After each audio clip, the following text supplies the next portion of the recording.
Great. Thanks a lot, Kevin.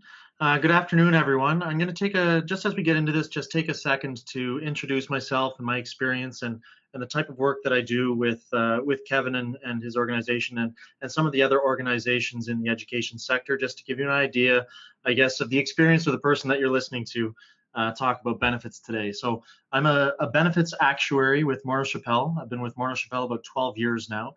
I work with the education sector at all levels, so the principals, vice principals benefits through various programs, QP through what's called the PEBT, and then the teachers benefits as well. I would say probably about half of my year is spent kind of reviewing and managing some of the underlying numbers from an actuarial perspective. So very excited to be here today to talk benefits directly to some of the members that participate in these plans. It's not often that I get to have that opportunity. And again, Krishna Ramesh, benefits analyst with Morneau Sheppell, and also spends a lot of her time working through some of these benefits programs. So as we go through this, I just wanted to provide some context. As an organization, Morneau Sheppell has been involved with the school districts in British Columbia for over 25 years. I'll talk about specifically what that means and the various insurance programs that sorry about that. The various insurance programs that exist within the sector and exactly which benefits we're talking about and that sort of thing. We do have a team that maintains direct contact with each of the school districts as well.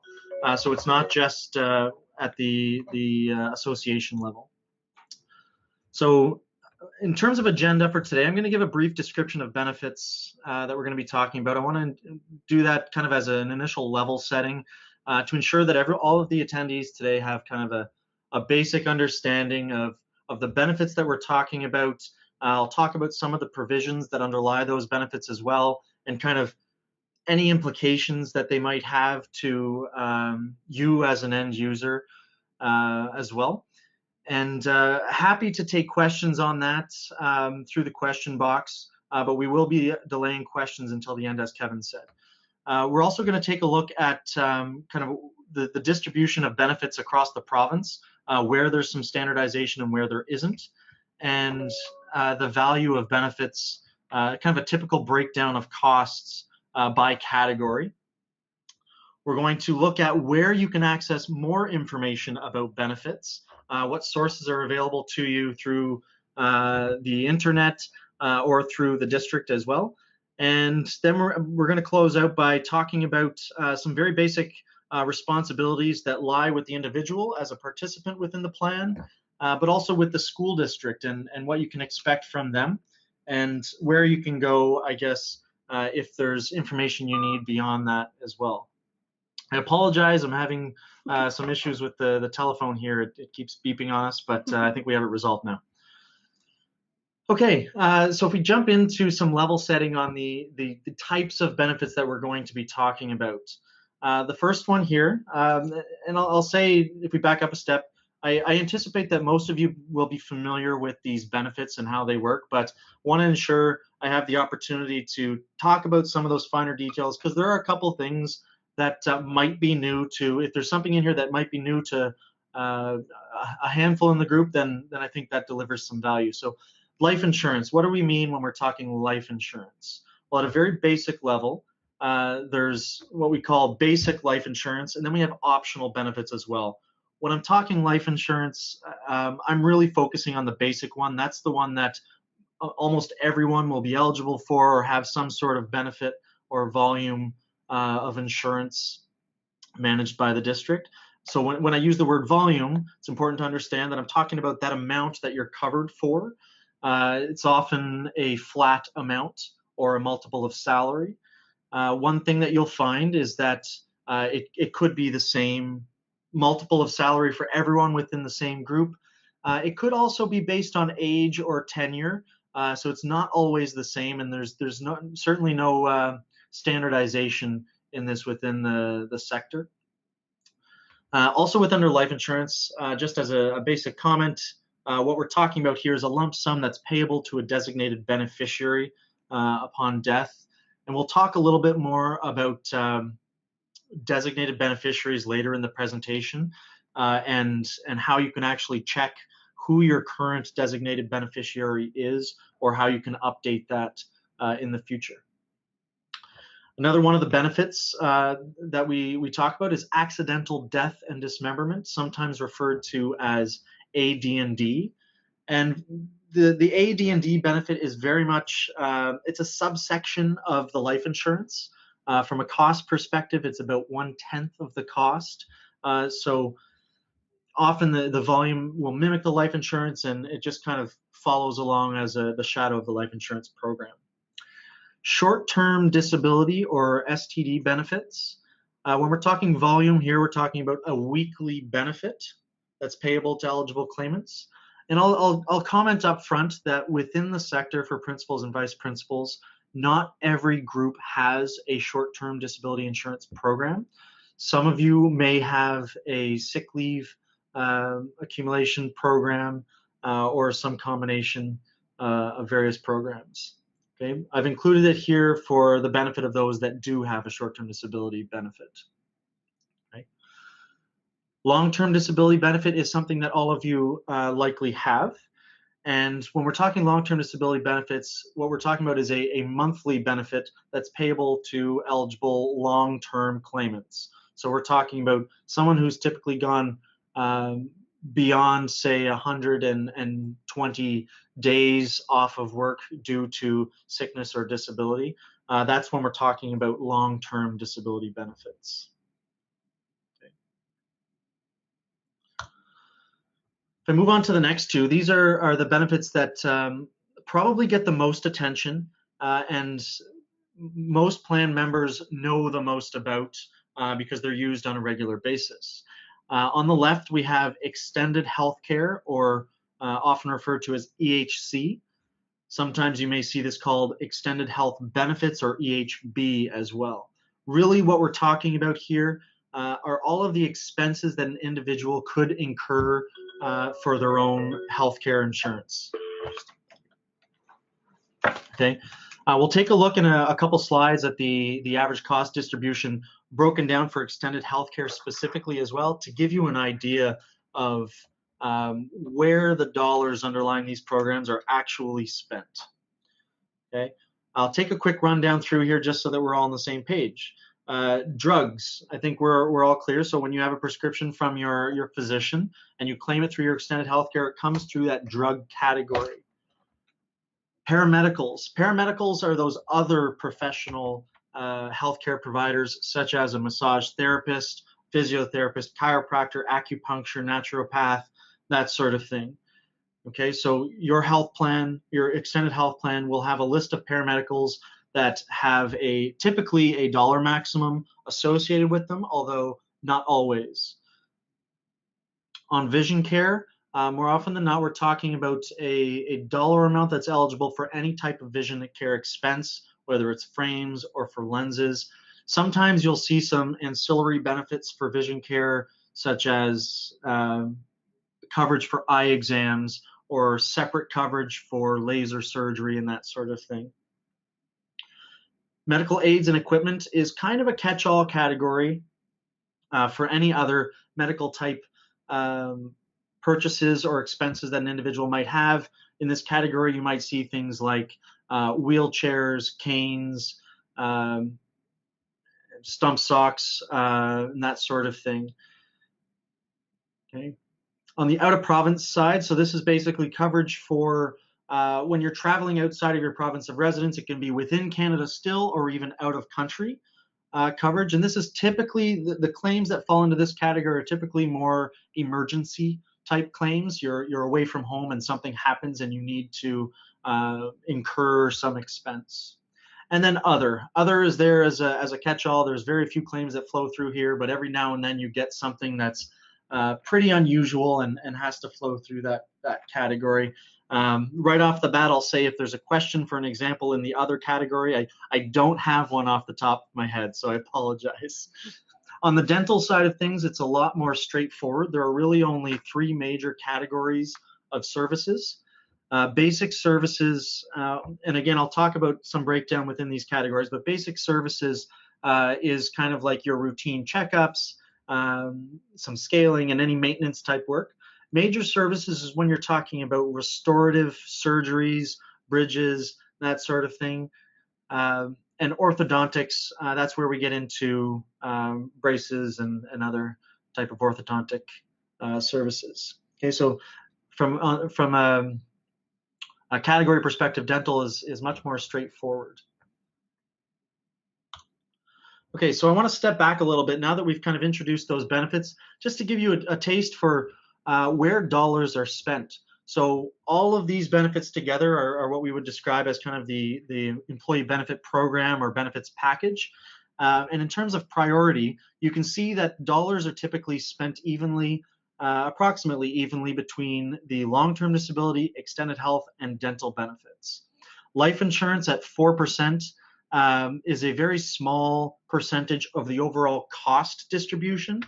So when we're talking about changes to life insurance programs, the costs in terms of the overall spend are much less material. I won't say not material, but much less material.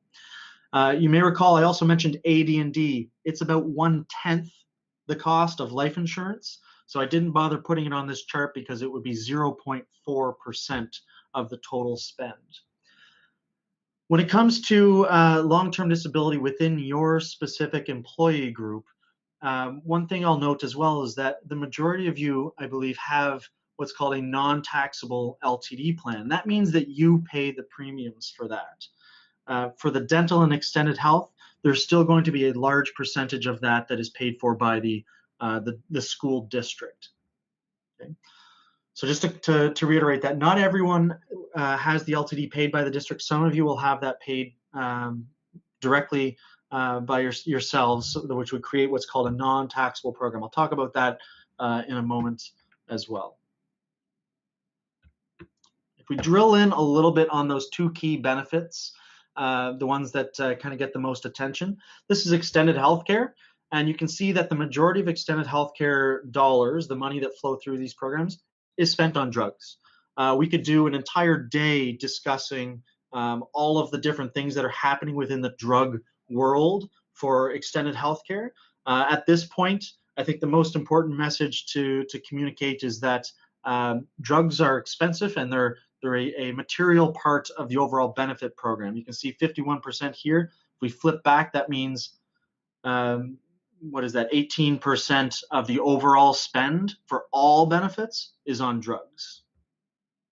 The next category of a typical cost distribution would be paramedicals. Actually, before I go into that, I'll just comment that this is typical within the education sector in BC. And so drugs can actually be anywhere from 50 up to about 70% of the total extended healthcare costs. So within BC, the typical kind of second largest would be paramedical coverage. That's, of course, the massages, physiotherapist, and that sort of thing. Vision care as well. And then medical aids is typically around 5 to 10%. And then out of province and other are really just marginal costs in terms of the overall spend. On the dental side of things, and this might come across as fairly obvious, but the majority of the spend is on those basic services. So you can see on the left there, I've broken down what it means when I say basic services. We have diagnostics, so that's literally just types of claims that where you may have something that appears and you're doing X-rays or what the case may be. Preventative, restorative. And then we get into what's called, here we say endo and perio, but for clarity, that means endodontic and periodontic procedures. Endodontic is procedures that have to do with the pulp inside of the tooth, and perio is kind of the structure supporting the teeth. Oral surgery is about 5%, and then other 1%. So you can see that 71% within the sector, typical for basic services, and then major, where you're getting into dentures, bridges, and restorative, about 18%, and then ortho, it's fairly typical to be 10 to 15% of the total spend.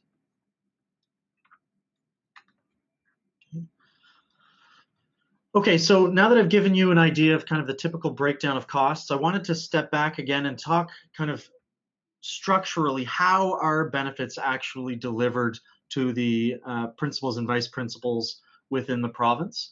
And there are two key benefit kind of programs that facilitate this for you. So this table here kind of gives you a brief overview and the websites associated with both, where you can access much more information.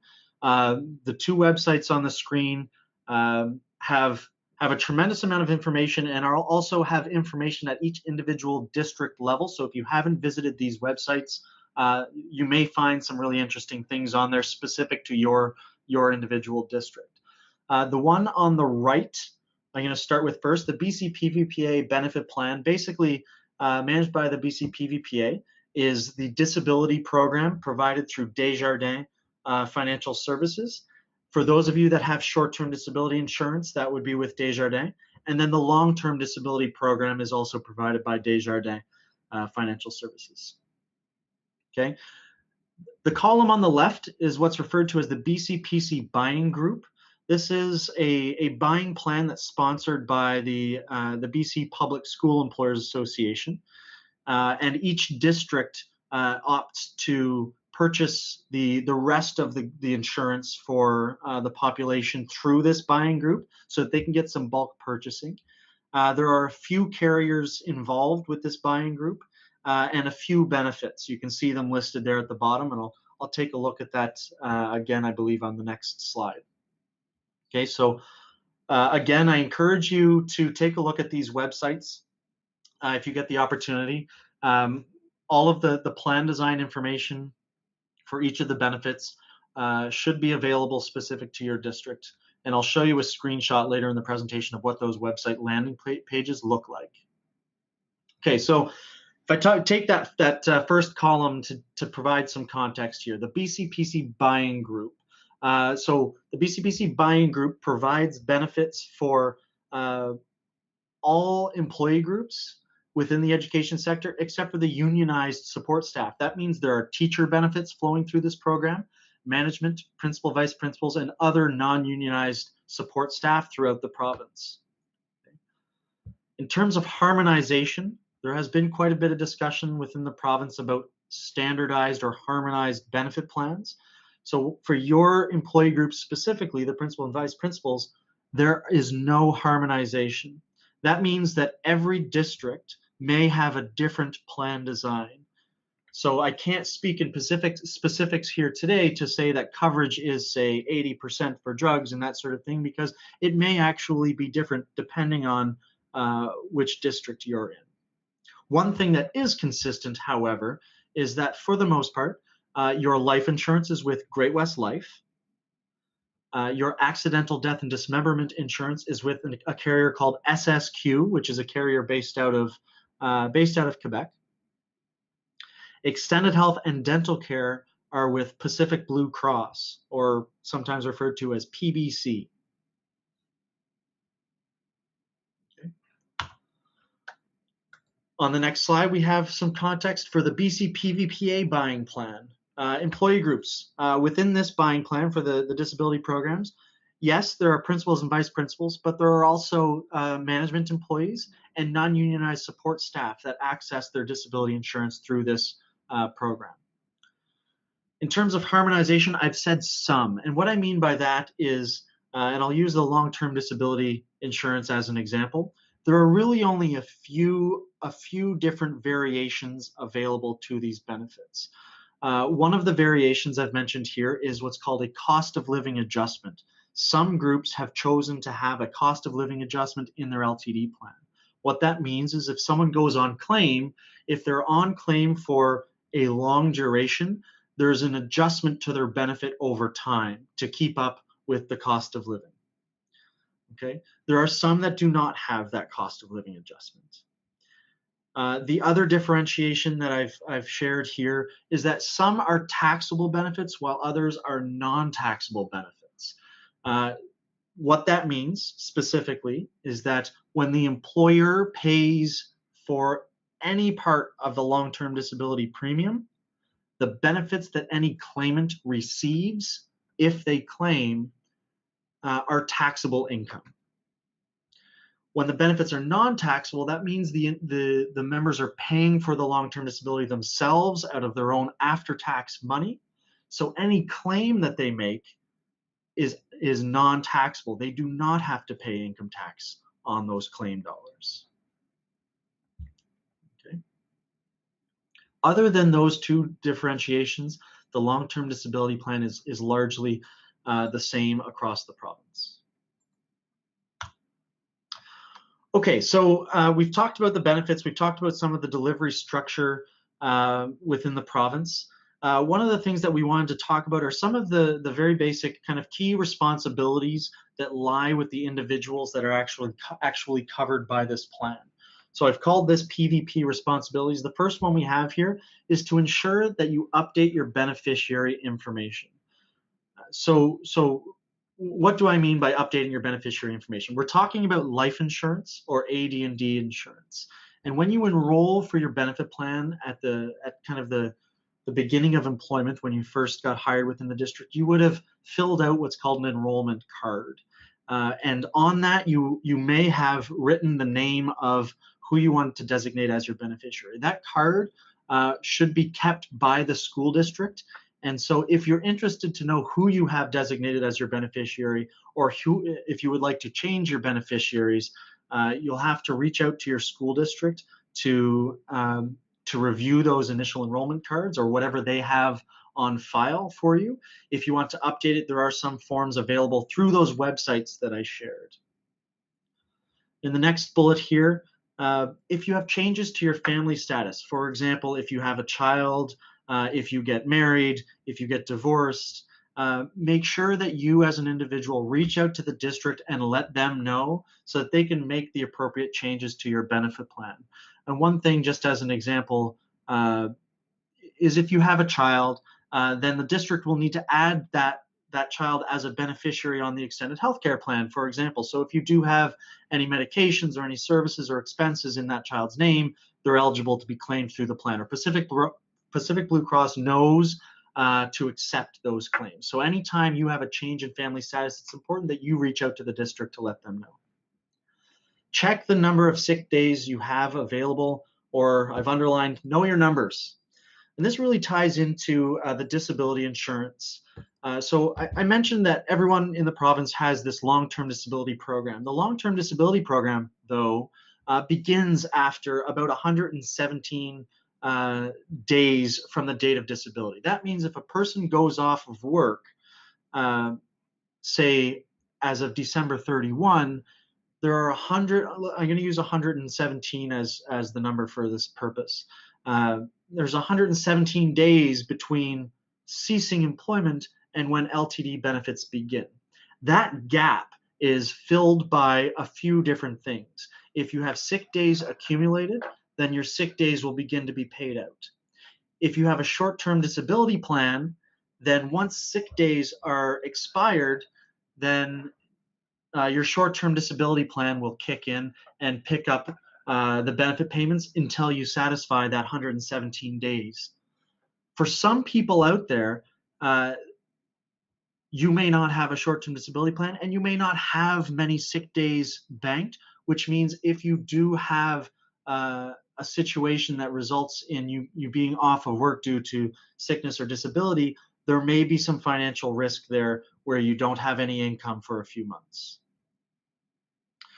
Okay, and the next bullet here, just a comment to say that if you are off of work longer than 20 days, if no one from the district has reached out to contact you, we would suggest that you reach out to the district to start discussing next steps and timeline for a possible disability claim process. We want to ensure that if you haven't been contacted, that you start that process in time so that there are no delays if you do reach that 117-day elimination period. For any long-term disability or short-term disability claim, districts will provide you with necessary forms. There are a couple pieces that you'll be required to fill out. There's what's called an employee claim form, and then there's an attending physician form as well. So you'll be required to fill out a form making declarations of the circumstances and that sort of thing. And your attending physician will have to provide supporting information as well, and those would be submitted along with a statement from the employer for any claim. And the last bullet basically says to complete your form and send it in to Desjardins as soon as possible, and follow up with attending physicians, because sometimes physicians put this sort of thing on the bottom of the pile, and you need to chase them to make sure that you get your attending physician statement sent in a timely fashion. Okay, so if we package that up and move on to what responsibilities lie with the school districts. Well, in general, we're talking about the administration of the plan. The districts work with the carriers and work with the plan advisors and plan administrators to ensure that all of your information is up to date on all of the systems. All of your life insurance is reflective of your current salary, your current age.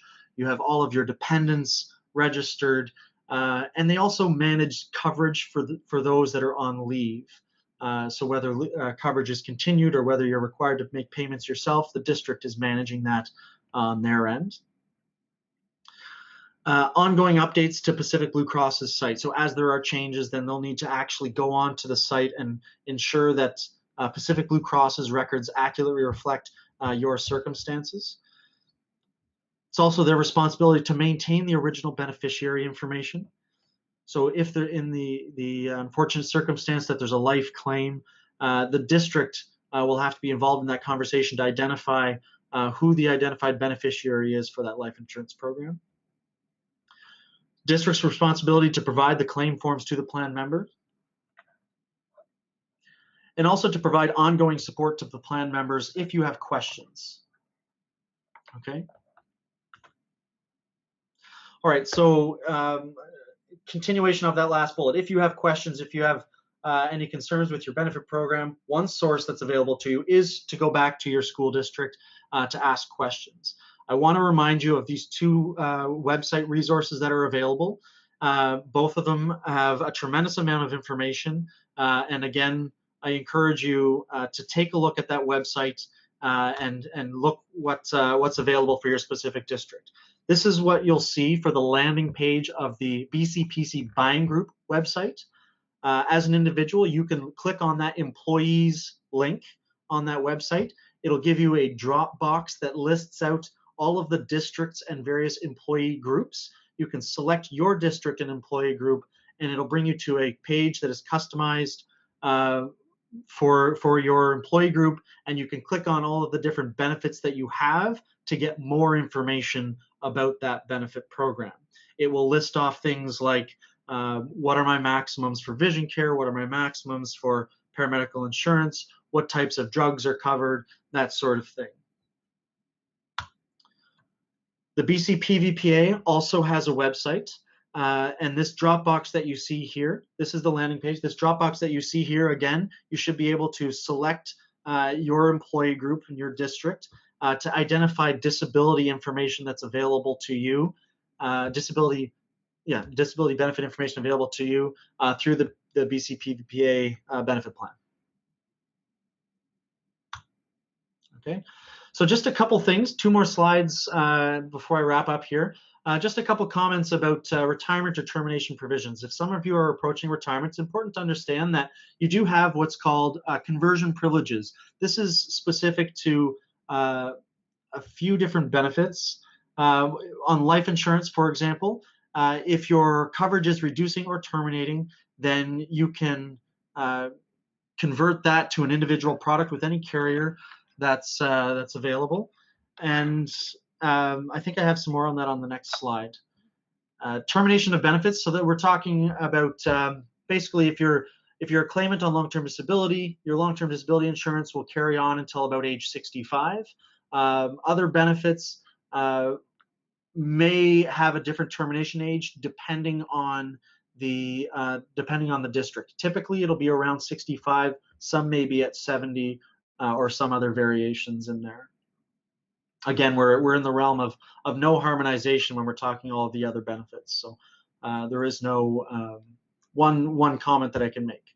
For BCPVPA LTD, it's important also to understand that it's not just age 65. If you haven't claimed or if you are on claim, the benefit actually terminates at the earlier of reaching age 65 or 35 years of pensionable service, which I believe to be the earliest unreduced.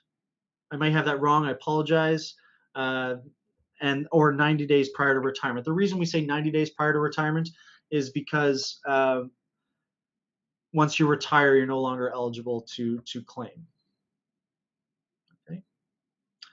This last slide, again, here's the comments about conversion that I had mentioned on the previous. So within 31 days for life and AD&D, you can convert your life insurance or AD&D coverage that you have with the district to an individual product that's available through either your existing carrier, but most carriers do have what they call a conversion product. So you don't have to go to Great West Life to get your life insurance, for example. You may be able to convert with other carriers. The same is true for extended health and dental, although you have 60 days from the last day worked.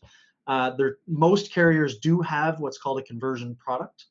The employer is required to give you all of this conversion information, and so it should be part of your package when you're approaching retirement or termination. Okay. That brings us to the end of our prepared remarks, and I want to take the opportunity to thank you all for attending the webinar and that sort of thing. And I guess if there are some questions, Kevin, then I'm happy to go through that with you.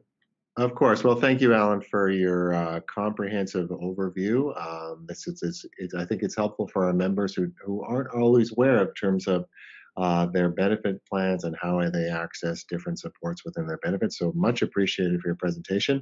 I'm just going to remind our participants, if you have any other questions that you want to me to forward to Alan, just type them in the question box. But in advance of that, Alan, I'm curious, one of the things we often get from our members is, and within our organization, there appears to be finally, after long last, some indication that school districts are going to be given the green light sometime soon to start looking more closely at enhancing principal and vice principal benefits. Our analytics tell us that most of the districts, apart from, say, the 9 that you mentioned in our meeting last week, have benefits that are significantly below sort of the staff members that they supervise.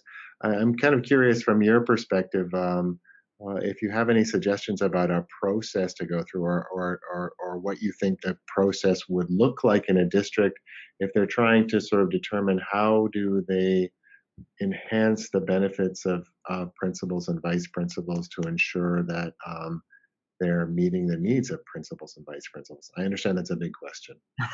No problem. Thanks a lot, Kevin. So I do have some thoughts on that.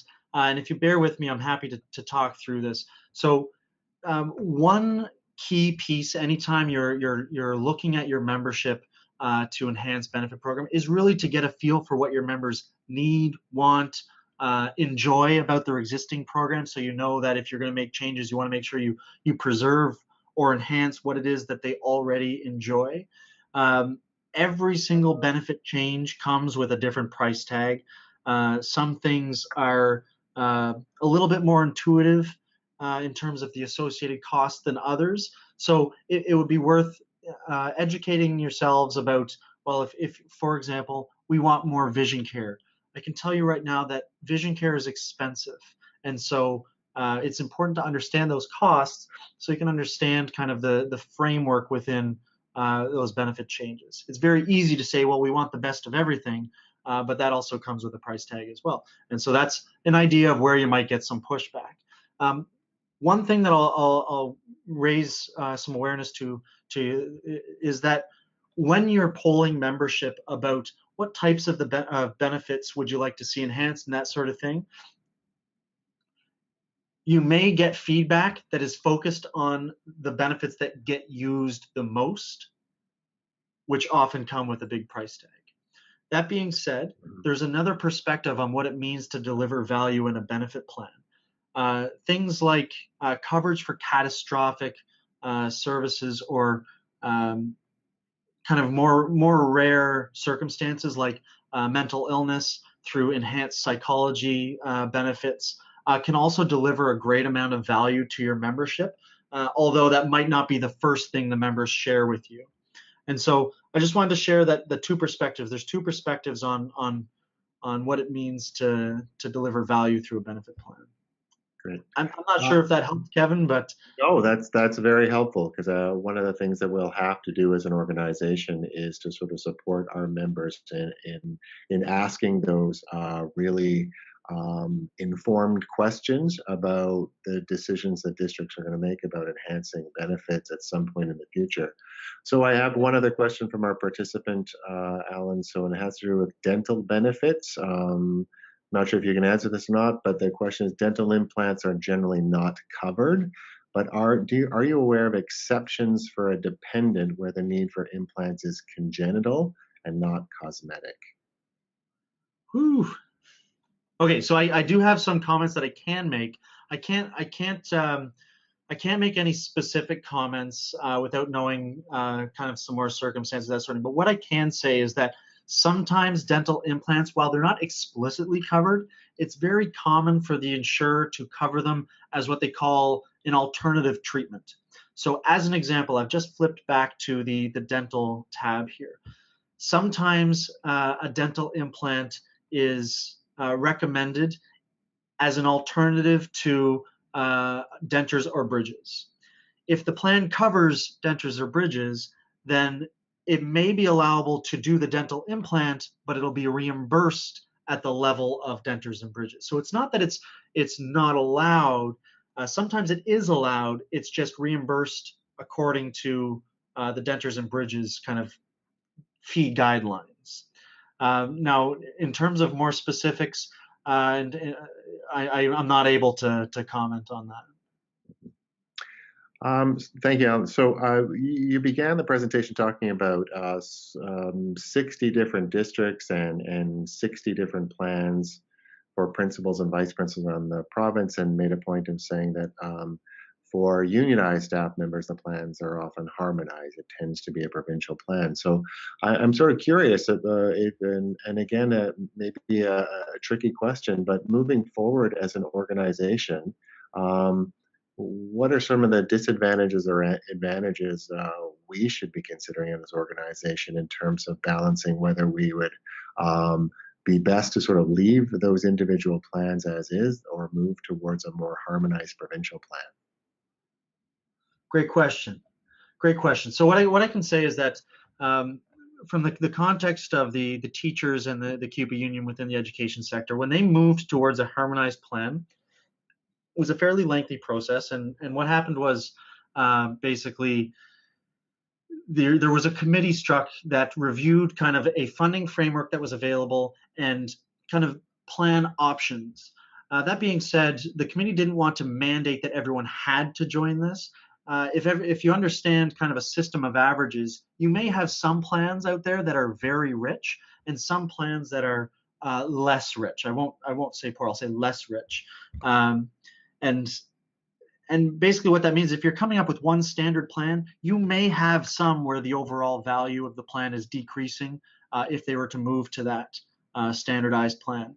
For everyone to go up to the highest provision is going to be extremely expensive and unlikely that you'll actually be able to get there given the costs associated with that.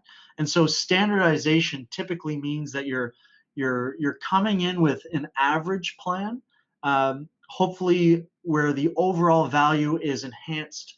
I'll comment that this is really dependent on funding framework. If there's funding available or whether you're dealing in a cost neutral environment, whatever the case may be, when you're coming up with one standardized plan, you may have a segment of your population that don't like it. And then you may have hopefully a larger segment of the population that does like it. One of the other key things is that in both of those conversations with the teachers and CUPE, the discussion focused on what I refer to as the overall value. When I say overall value, what I mean is, hypothetically, if you have a plan that has a really high, I'll use paramedicals as an example.